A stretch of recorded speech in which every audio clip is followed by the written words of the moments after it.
Backyard birding is a lucrative industry generating billions of dollars every single year. For this reason, there are tens of thousands of different bird feeders that you can choose from, listed all over websites as well as at your local store. But which bird feeder should you choose to use? I'll break down each feeder type by classifying into the different types of feeders that are available, giving you everything you need to know about each type, the pros and the cons, and then finally, I'll give you a suggestion on which bird feeder, if you only had to choose one, you should go with.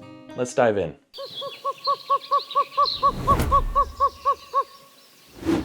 Real quick, there's three things that we have to remember. Feeding birds does increase the risk of disease, collisions, and predators. To counter these things, please make sure that you clean your bird feeders regularly. You don't want seed rotting, and then birds also poop on the feeders, and if they're sick, they'll get the other birds sick.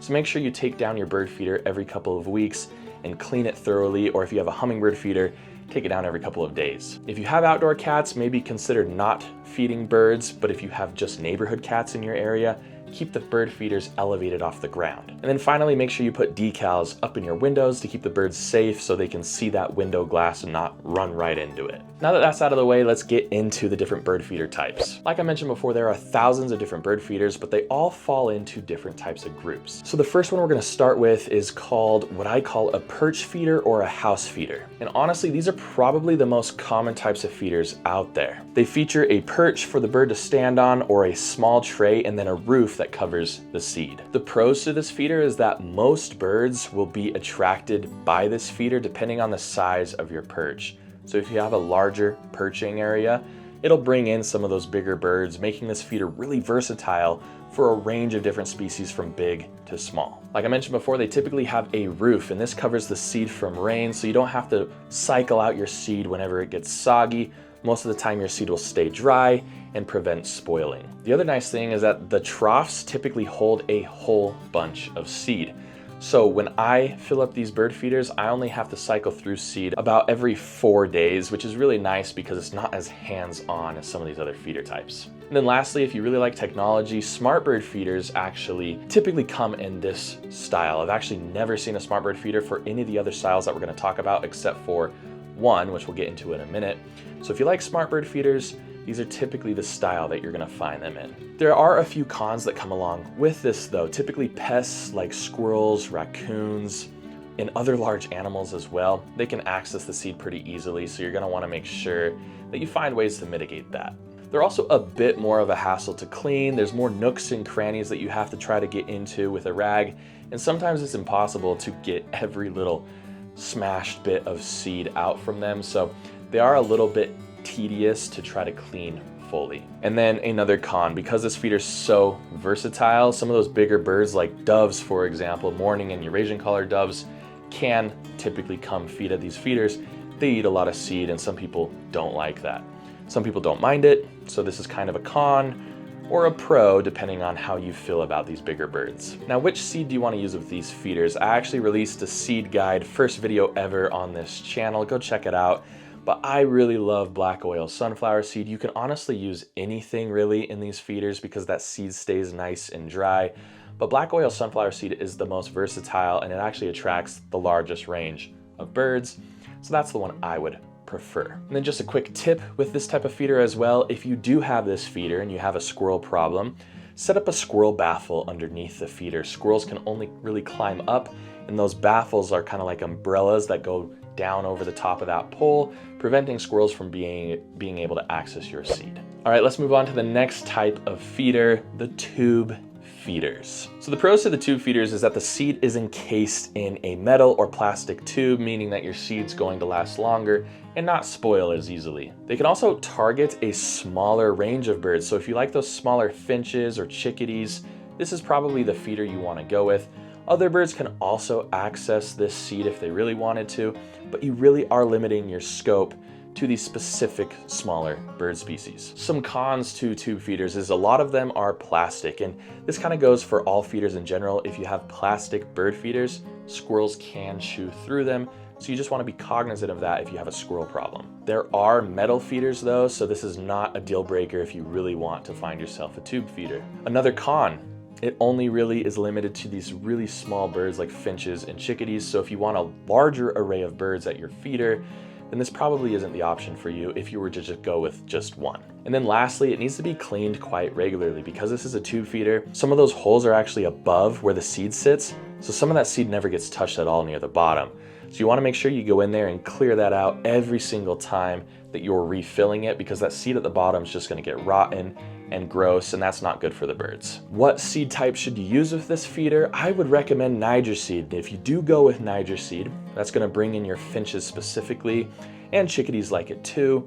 You're going to want to get the specific tube feeders for Niger seed. They have very small openings, but it actually guarantees that those smaller birds are the only ones able to access the seed and enjoy it. In reality, you can also use finch blends if you have some of those bigger holes in there, and bring in those goldfinches and house finches to the feeder as well. Just some tips. Again, make sure you remove the uneaten seed that's sitting at the bottom. Don't just ignore it. It needs to come out every single time you replace the seed in your feeder. And again, use a squirrel baffle to keep squirrels away. Squirrels will try to get into anything, and they're actually pretty smart to do so. So make sure you use a squirrel baffle if you have a squirrel problem. All right, so the next type of feeder is a platform feeder, and this is pretty self-explanatory. Essentially, it's just a big square or rectangle with a large amount of seed on it. You can hang it, it can be sitting on a pole, and there's no roof covering it at all. This feeder actually attracts the largest range of birds, including sparrows, grosbeaks, quail, you name it. These birds will come and they will feed off of this feeder.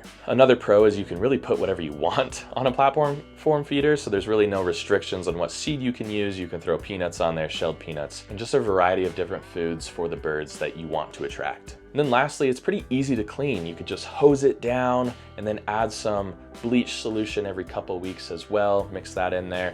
And it ends up being a pretty easy cleaning project compared to some of these other feeders where you have to be a little bit more meticulous. Now the cons with this feeder is because there's no roof, the seed can get easily spoiled. It'll sit out in the sun all day, and then any rain or moisture that collects on top of the seed is just going to sit there. So you do want to replace the seed whenever it gets soggy, because that's just going to spoil and become really gross. Another con is because it's so versatile and it's a platform, any invasive birds could come visit your feeder, and bigger animals as well. Deer, bears, raccoons, whatever you have in your area will come and feed off of this feeder. Another con is that because the birds can like hop around, they're going to poop on the seed itself. So you could spread disease that way, and it's another reason why you should clean this type of feeder pretty regularly. What seed should be used on a feeder like this? Honestly, you could use anything. A tip for this feeder though is you want to find one with a good draining mechanism. Some of them just come with a solid bottom. That's just going to catch the water and it's going to sit there and be extra gross. If you get one with a mesh bottom or a good draining system, the water will go through the seed and not be as messy and soggy.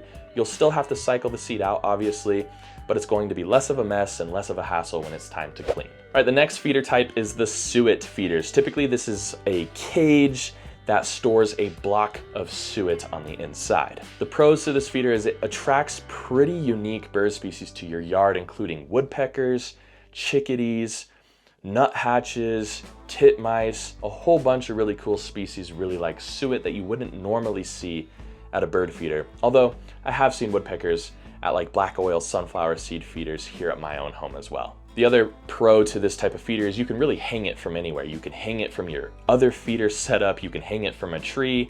It can really go in any place in your yard. The cons are that this is very much a cold weather feeder. Suet will actually melt at any temperature above freezing, so you want to make sure you live in a colder climate that can support suet. If you do put suet out in the sun, it's not going to last very long at all.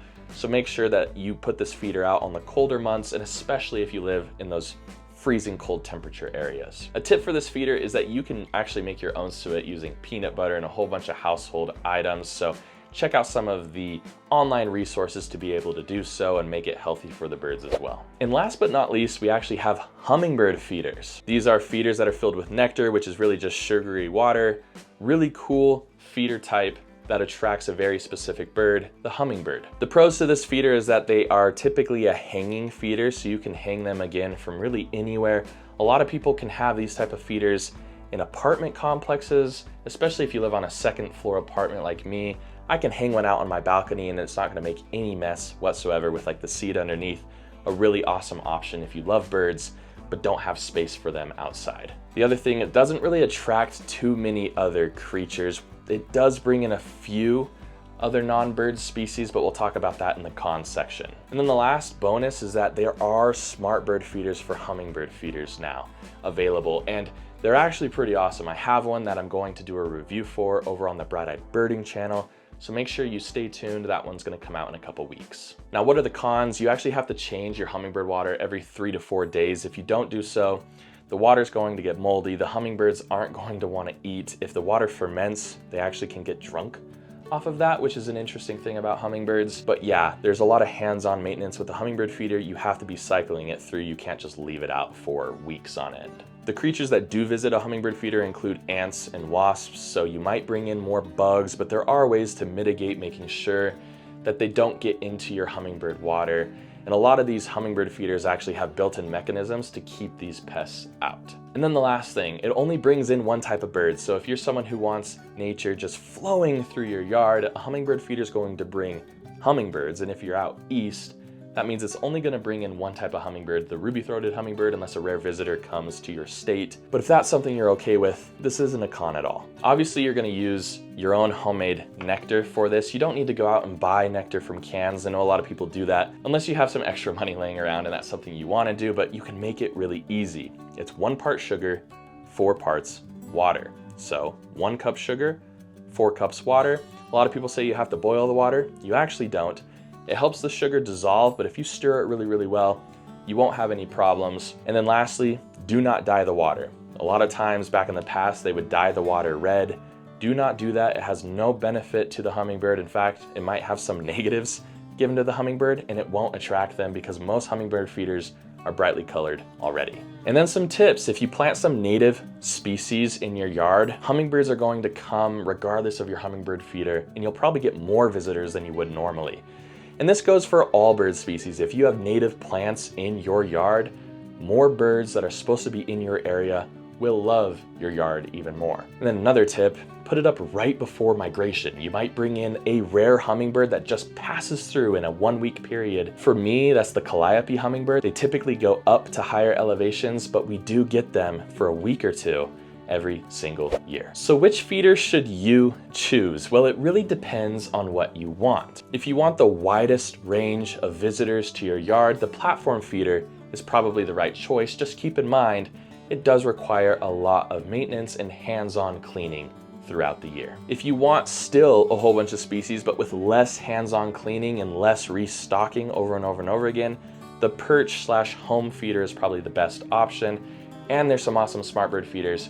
Link in the description below for a discount code if that interests you. If you want to limit your visitors to just the small bird species, the cute little chickadees and goldfinches, the tube feeder is probably your best option. If you live in cold environments but want to bring in some rarer visitors, suet is always a great option to be able to do so. Just keep in mind that if it gets above freezing, that suet's not going to last very long. And then lastly, if you really want hummingbirds and you live in a place that you can't really have a birdseed mess, like you only have a balcony like I do, a hummingbird feeder is a great option to stay connected to nature and also see some of those avian little friends. But let me know in the comments below, what's your feeder setup and what's your go-to feeder for bringing birds to your yard? Make sure you check out Bright-Eyed Birding, where I take you on birding adventures once per week and we find some of these birds away from home. Also, check out my bird seed guide if you haven't seen it already, where it outlines every bird seed type and what birds will come to your yard if you put that out. Thank you so much for joining me. I hope to see you all next time on Bright-Eyed Birding